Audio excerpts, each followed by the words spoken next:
Assalamualaikum warahmatullahi wabarakatuh. Teman-teman semua, kembali lagi dengan saya Yuniar Husnul Hatimah dari Universitas Negeri Malang yang mengikuti pertukaran mahasiswa Merdeka Belajar di Universitas Negeri Padang dalam mata kuliah Manajemen Humas. Teman-teman, pada pertemuan kali ini saya akan membawakan materi mengenai excellent service atau layanan prima pada manajemen humas. Salah satu kunci dari kegiatan manajemen humas atau praktisi public relations sebuah organisasi, lembaga maupun perusahaan adalah dengan memberikan sebuah layanan, yaitu biasa disebut dengan layanan prima. Layanan prima sendiri merupakan suatu layanan yang wajib diberikan oleh suatu perusahaan, lembaga, organisasi kepada para konsumennya. Tidak hanya sekedar layanan, akan tetapi sebuah layanan prima yang diberikan kepada seluruh stakeholders-nya, konsumen, pelanggan, atau kliennya, serta siapapun yang terlibat, baik dalam lembaga, organisasi maupun perusahaan, baik publik internal maupun publik eksternalnya dari suatu organisasi, lembaga, atau perusahaan tersebut. Bagaimana konsep dan cara membangun layanan prima kepada pelanggan serta seluruh stakeholders sebagai bentuk layanan dan apresiasi lembaga, organisasi maupun perusahaan melalui seorang praktisi public relation. Bagian-bagian yang akan saya bahas pada kali ini mengenai excellent service atau layanan prima. Yang pertama, ada pemahaman mengenai layanan prima itu sendiri, sehingga terdapat suatu kesepakatan yang jelas seperti apa layanan prima itu sebenarnya, bagaimana cara kerjanya, bagaimana cara pelayanan prima yang diberikan kepada konsumen atau para pelanggannya, bagaimana cara pelayan itu bersikap baik kepada para konsumennya.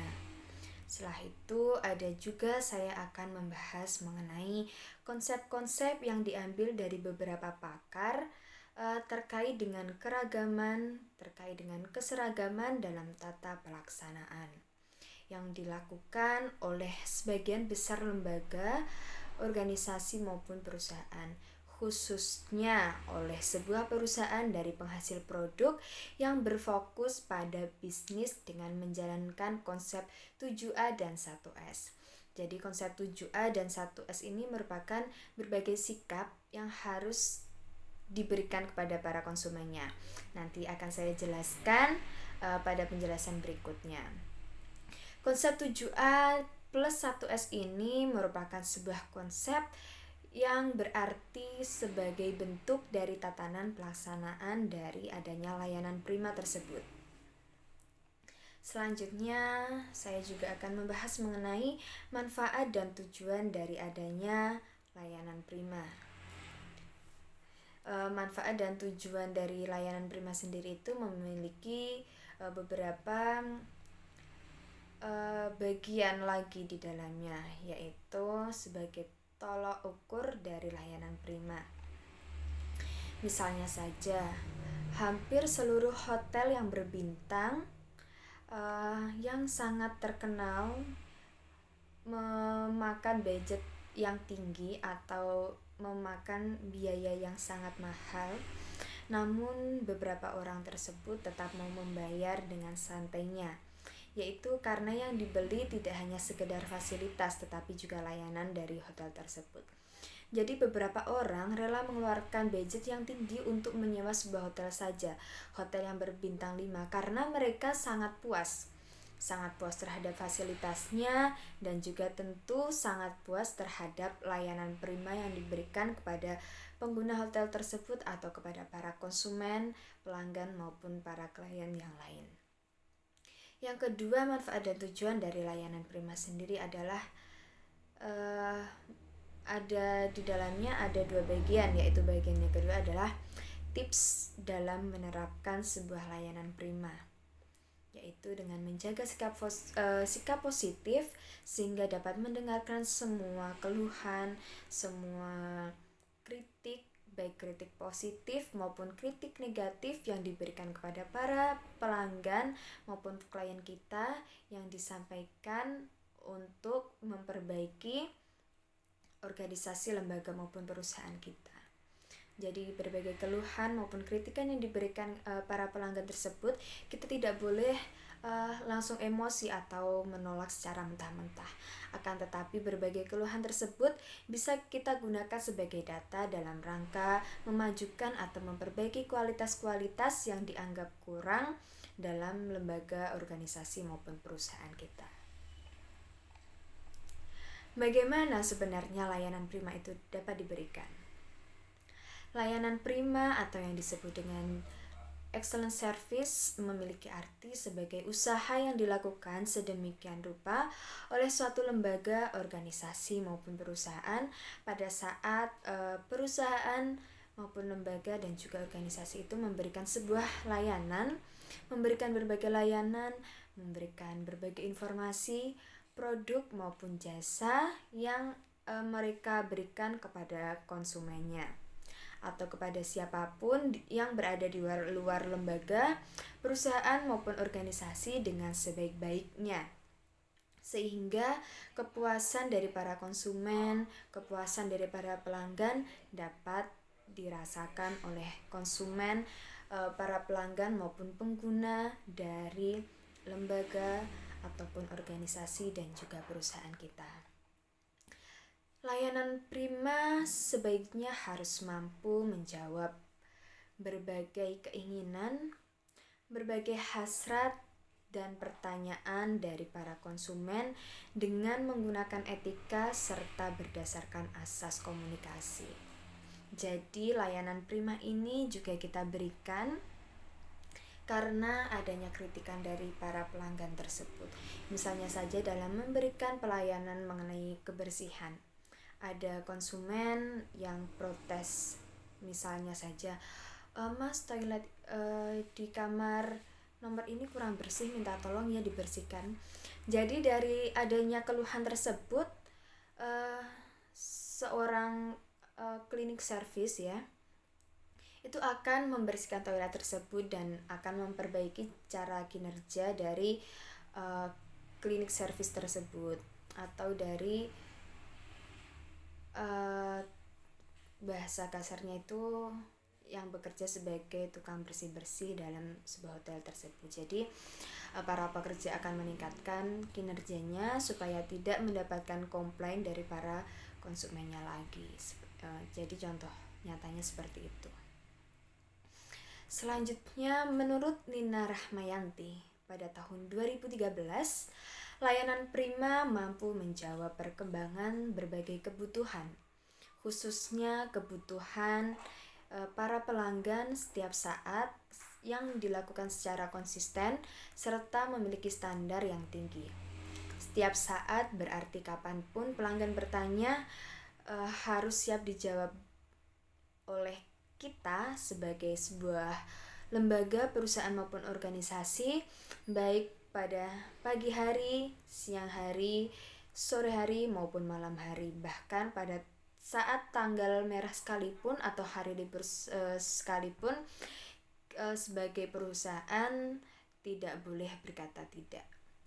Sehingga hal tersebut dapat dikatakan sebagai excellent service, yaitu sebaik dan setinggi, semaksimal yang bisa kita lakukan kepada para konsumen kita. Jadi setiap saat sebuah organisasi, perusahaan maupun lembaga itu harus konsisten dan mempunyai standar yang tinggi atau yang dapat disebut juga dengan excellent service.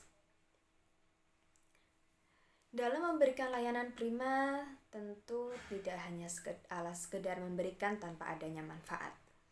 Tentu dengan memberikan layanan prima dapat memberikan keuntungan bagi seluruh komponen yang ada di suatu instansi maupun lembaga, organisasi dan juga perusahaan. Yaitu manfaat dari layanan prima sendiri untuk menjalankan beberapa fungsi layanan, baik fungsi komunikasi, fungsi ekonomi, fungsi penilaian, dan sebagainya. Yang pertama adalah dilihat dari manfaat atau fungsi dari komunikasi. Fungsi komunikasi ini merupakan layanan prima sebagai sebuah usaha untuk menyampaikan informasi terkait produk maupun jasa yang kita punya untuk menyampaikan kepada konsumen yang telah membeli produk sebuah lembaga. Jadi harus detail dan jangan berbohong dalam memberikan berbagai informasi kepada para pelanggan. Jadi semua informasi yang kita berikan harus berdasarkan data dan fakta yang terjadi di sebuah lapangan atau yang terjadi pada lembaga, organisasi maupun perusahaan kita. Jadi berbagai informasi yang disampaikan itu harus benar dan jujur dalam penyampaiannya. Yang kedua adalah bahwa layanan prima juga bermanfaat untuk menjalankan fungsi ekonomi yang menekankan pada layanan yang baik. Maka bisnis yang kita jalankan akan memberikan keuntungan karena pelanggan merasa puas sehingga membuat pelanggan kita merasa nyaman dan ingin selalu menjadi pelanggan terbaik dari suatu perusahaan kita. Dengan memberikan pelayanan prima tersebut, pelanggan akan selalu merasa puas, merasa nyaman dan bahagia ketika pelanggan mendapatkan layanan dari kita, entah itu dari fasilitasnya atau berbagai layanan prima yang kita berikan kepada para pelanggan kita. Sehingga dengan hal tersebut, para pelanggan tidak akan mencari atau menggunakan jasa lain. Jadi para pelanggan tersebut tetap percaya pada perusahaan organisasi kita sehingga tetap menjadi pelanggan yang setia dalam menggunakan berbagai jasa yang telah kita berikan. Yang ketiga adalah fungsi penilaian. Fungsi penilaian sendiri mempunyai arti bahwasanya layanan prima yang kita berikan akan membuat para konsumen untuk menilai atau memberikan penilaian dari tingkat kebaikan, dari tingkat kecakapan dalam melayani berbagai konsumen kita, sehingga mempengaruhi keputusan para konsumen dalam memilih layanan. Yang keempat adalah fungsi persaingan,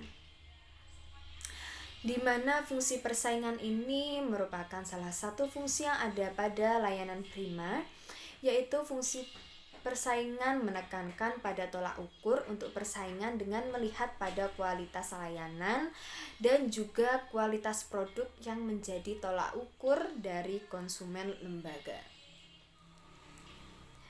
Tujuan dari adanya layanan prima sendiri yaitu memberikan tingkat kepuasan pada pelanggan atau pihak yang terlibat dalam sebuah lembaga. Sudah saya jelaskan di awal, memberikan tingkat kepuasan pada pelanggan atau pihak yang terlibat dalam sebuah lembaga ini merupakan fungsi pertama dari adanya layanan prima. Tidak hanya manfaat saja yang kita dapatkan, akan tetapi kita juga mempunyai tujuan dalam memberikan layanan prima kepada para konsumen maupun para pelanggan kita.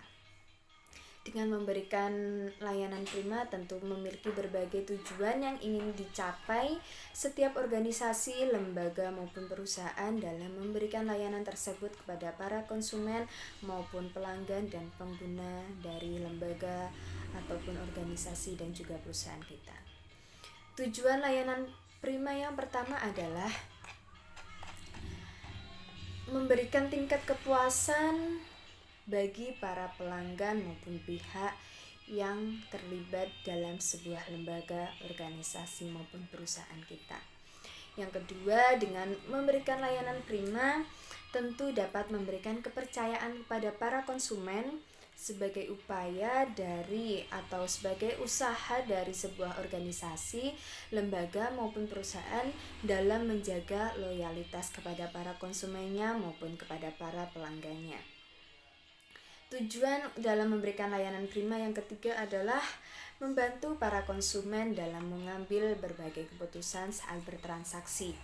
Jadi mungkin konsumen kita itu mendapatkan kesulitan dalam melakukan transaksi atau memilih apa, misalnya saja sebuah hotel ketika mendapatkan konsumen, ia kebingungan dalam memilih kamar yang memiliki harga standar, akan tetapi ia ingin mendapatkan fasilitas yang nyaman. Jadi nanti sebuah customer service dalam sebuah hotel tersebut akan memberikan layanan primanya dalam membantu berbagai konsumen maupun pelanggannya itu untuk menentukan atau memperlihatkan berbagai rincian mengenai harga kamar dan juga berbagai fasilitas yang ia dapatkan sesuai dengan harga kamar tersebut. Yang keempat, dari tujuan layanan prima ini adalah mempermudah konsumen untuk memahami produk dari sebuah lembaga, perusahaan maupun organisasi. Jadi dengan memberikan layanan prima akan mempermudah atau membantu konsumen untuk memahami berbagai produk yang dijual atau berbagai jasa yang diberikan. Tujuan dalam memberikan layanan prima yang kelima adalah menghindari adanya penyalahgunaan wewenang kepada konsumen. Karena seringkali pada saat memberikan layanan prima atau excellent service, kita tidak mengingat bahwa mereka adalah raja sebagai konsumen atau pelanggan dari organisasi, lembaga maupun perusahaan kita. Karena apabila sewaktu-waktu mereka melakukan komplain, maka sebagai pihak perusahaan, lembaga maupun organisasi harus siap dalam memberikan layanan dan mengatasi problem atau komplain yang diberikan pelanggan kepada kita. Jadi sebuah perusahaan harus melakukan perbaikan atau mengatasi berbagai komplain dengan memberikan layanan terbaik atas komplain yang diberikan pelanggan terhadap perusahaan organisasi kita. Selanjutnya, tolak ukur dari adanya layanan prima. Yang pertama, terkait dengan namanya transparansi, yang berarti layanan terbuka dan mudah diakses oleh siapapun, terkhusus oleh konsumen dan juga mudah dimengerti sehingga tidak membuat multidimensi atau multimakna. Maka dengan hal itu, para konsumen dapat mengetahui dan juga memahami apa yang mereka dapatkan serta bagaimana proses dan bagaimana cara perusahaan dalam memberikan layanan terbaik atau layanan prima kepada para konsumen maupun pelanggannya. Yang kedua dari 7A tadi adalah tanggung jawab, di mana tanggung jawab ini disesuaikan dengan etika, perundang-undangan dan hukum yang berlaku dalam standar operasional untuk memberikan layanan prima. Yang ketiga adalah kondisi, di mana kondisi ini merupakan pelayanan yang disesuaikan dengan kondisi dan juga kemampuan dari pemberi dan penerima layanan atau yang disebut sebagai konsumen. Yang keempat adalah partisipasi, di mana partisipasi ini merupakan layanan yang harus bersifat dua arah, di mana partisipasi harus memperhatikan pelanggan dan lingkungan yang ada di sekitarnya juga. Yang kelima adalah kesamaan hak, di mana kesamaan hak ini merupakan layanan yang diberikan harus bersifat adil terhadap semuanya tanpa memandang agama, ras, golongan, dan juga status sosial. Semuanya harus adil, rata. Yang keenam adalah adil, di mana dalam memberikan layanan prima harus menggunakan tolak ukur adil bagi pemberi layanan maupun penerima layanan prima tersebut.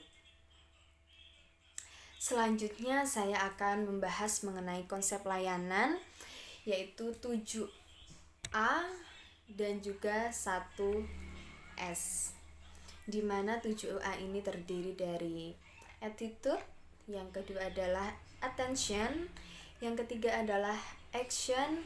Yang keempat adalah ability. Yang kelima adalah appearance. Dan yang keenam yaitu accountability, dan yang ketujuh atau yang terakhir adalah affirmation. Itu tadi adalah 7E-nya, dan 1S itu adalah disebut sebagai simpati.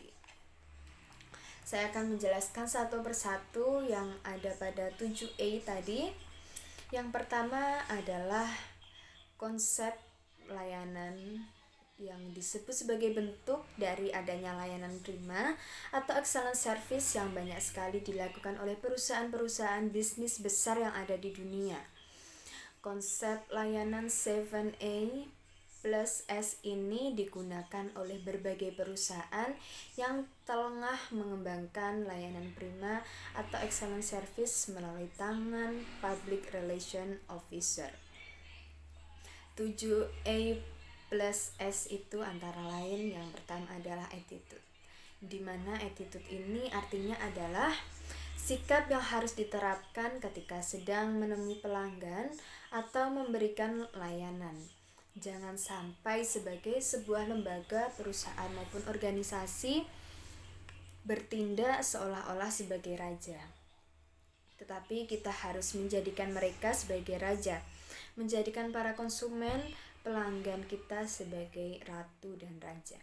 Karena pada dasarnya pembeli memang sepantasnya harus dimuliakan. Maka dari itu peran dari Public Relation Officer harus melakukan pelayanan dengan sikap yang ramah, penuh perhatian, sopan, santun, murah senyum, dan selalu berpikir sehat, bahkan tidak ada rasa sakit hati dan sebagainya apabila ada komplain dari berbagai pihak eksternal maupun dari para pelanggannya. Maka pelanggan akan memberikan kesan pertama terhadap perusahaan atau lembaga melalui berbagai sikap dan perilaku yang dirasakan oleh konsumen ketika para konsumen tersebut mendapatkan layanan prima dari perusahaan, lembaga maupun organisasi pada saat itu. Melalui sikap dan perilaku yang dirasakan dan dilihat pertama kali oleh konsumen tersebut adalah attitude. Walaupun secara tidak langsung dengan konsumen, tetapi ketika mereka melihat kondisi perusahaan, maka hal tersebut sudah menjadi gambaran utama mengenai lembaga dari konsumen. Konsep 7A yang kedua adalah attention, di mana attention ini adalah sebuah layanan prima yang diberikan dalam bentuk perhatian, yaitu sebuah lembaga, organisasi maupun perusahaan harus memperhatikan dan juga harus mencermati apa yang dibutuhkan atau apa yang diinginkan dari para konsumen kita. Entah sekecil apapun itu, jangan sampai ada yang terlupa. Bagaimana upaya dari Public Relation Officer dalam melayani dengan sepenuh hati ketika memberikan layanan? Itu penting karena konsumen akan merasakan hal tersebut. Yang ketiga adalah action, di mana action ini adalah segala bentuk tindakan yang nyata yang memang harus dilakukan oleh sebuah lembaga, organisasi maupun perusahaan dalam memberikan pelayanannya kepada para konsumen. Misalnya saja mencatat pesanan konsumen secara detail dan jangan sampai ada yang tertinggal atau dilupakan, karena hal itu juga berkaitan dengan citra dari perusahaan. Yang keempat adalah ability atau ability. Ability ini memiliki arti kesanggupan. Meski pada awalnya bukan konsep dasar, akan tetapi ability ini pada era sekarang terus berkembang, di mana pelayanan konsumen harus memiliki sikap kesanggupan atau yang disebut dengan ability ini sehingga pelayan yang memberikan layanan primanya kepada konsumen harus memiliki kemampuan untuk melayani konsumennya atau mereka yang notabene memiliki harapan besar terhadap lembaga atau perusahaan. Misalnya saja komunikasi. Artinya seluruh pihak yang terlibat dalam perusahaan harus memiliki kemampuan komunikasi yang baik dan juga handal. Kemampuan selling atau kemampuan menjual, kemampuan memecahkan masalah dengan cepat, manajemen kecemasan, hingga hal yang lebih praktis. Misalnya saja ahli dalam menggunakan teknologi seperti menggunakan Microsoft Excel, software transaksi, dan juga mesin kasir, dan juga sebagainya. Terdapat tuntutan ability atau kesanggupan tadi yang menjadi sebuah keharusan bagi setiap orang yang terlibat pada suatu perusahaan, lembaga, maupun organisasi. Jadi dengan adanya sikap ability atau kesanggupan ini, ketika konsumen membutuhkan, tidak perlu menunggu lagi untuk membersihkan tempat seperti menyapu. Karena pelayanan prima dalam sebuah perusahaan, lembaga, organisasi tidak membutuhkan alasan apapun. Layanan prima juga tidak ada penundaan waktu. Semua bisa melakukan, meskipun dahulu ability ini atau kesanggupan ini tidak familiar, akan tetapi sekarang begitu menjadi berkembang. Maka dari itu perusahaan yang besar menuntut banyak hal pada setiap calon karyawannya. Konsep yang kelima adalah appearance yang memiliki arti sebagai contohnya apabila seseorang ingin menggunakan jasa konsultasi fashion, maka orang yang akan melayani tidak berpenampilan dengan baik, akan tetapi malah berpenampilan urakan. Jadi hal tersebut merupakan sebuah appearance karena seorang desainer atau konsultan fashion tersebut menuntut orang berpenampilan fashionable, akan tetapi ia sebagai seorang desainer atau konsultan fashion tidak berpenampilan fashionable atau tidak memenuhi akurasi sebagai fashionable. Dengan hal tersebut, maka para konsumen perlu mempertanyakan kredibilitas pelayanan yang diberikan kepadanya. Contoh lain dari appearance yaitu kita dituntut untuk bisa melakukan komunikasi dengan baik, seperti cara berbicara yang baik itu bagaimana, bagaimana modulasi yang benar, bagaimana artikulasi yang benar, dan lain sebagainya. Pokoknya kita harus dituntut mampu melakukan komunikasi yang baik sesuai dengan kaidah-kaidah komunikasi yang ada. Maka appearance atau penampilan mau tidak mau harus bisa mempengaruhi pelayanan prima yang diberikan atau pelayanan prima yang diberikan. Jadi yang berbicara tidak sekedar berbicara, penampilan juga bukan hanya sekedar penampilan luar. Penampilan non-fisik seperti kewarasan dan gaya bicara. Jika usaha yang dijalankan bergerak dalam bidang pelayanan prima, dalam pelayanan misalnya, maka usaha akan menggunakan penampilan yang rapi, enak dilihat, dan berpakaian. Berbeda halnya dengan pelayanan teknis. Dalam memberikan pelayanan teknis atau dalam melakukan pelayanan teknis harus meyakinkan para konsumen dengan membawa kelengkapan alat, bukan dilihat dari pakaiannya atau bukan dilihat dari penampilan fisiknya. Jadi ada kesesuaian, maka itu disebut dengan appearance. Selanjutnya konsep yang keenam adalah accountability atau yang disebut dengan pertanggungjawaban. Accountability atau pertanggungjawaban dalam excellent service atau dalam layanan prima menjadi tanggung jawab yang utama. Sebagai pelayan, konsumen harus memiliki rasa tanggung jawab yang tinggi terhadap pekerjaan pelayanan. Hal ini sebenarnya menjadi dasar dalam melakukan setiap pekerjaan apapun, bahwa dalam melakukan setiap pekerjaan harus dengan penuh tanggung jawab. Hal ini bertujuan untuk memfokuskan pada layanan, bukan fokus pada keuntungan atau feedbacknya. Jadi, dalam memberikan layanan tidak perlu mengiming-imingi janji saja, akan tetapi perlu yang namanya tanggung jawab. Tanggung jawab tidak hanya diberikan pada layanan prima saja, akan tetapi pada berbagai bidang kehidupan. Dalam kehidupan sehari-hari sebagai individu harus bisa bertanggung jawab atas setiap apa yang ia kerjakan.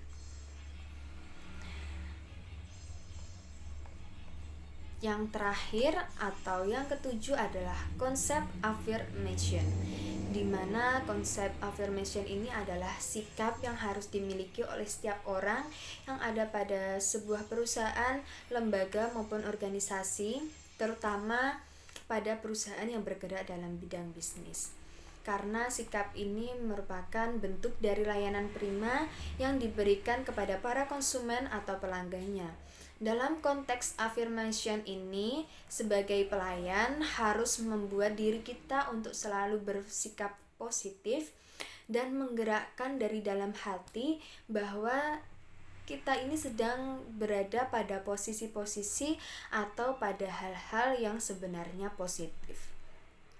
Hal ini dapat membantu kita sebagai seorang pelayan untuk menyingkirkan berbagai sikap emosional ketika memberikan pelayanan kepada para konsumen, terutama pada saat konsumen melakukan protes atau menyampaikan berbagai keluhannya kepada perusahaan, lembaga maupun organisasi kita.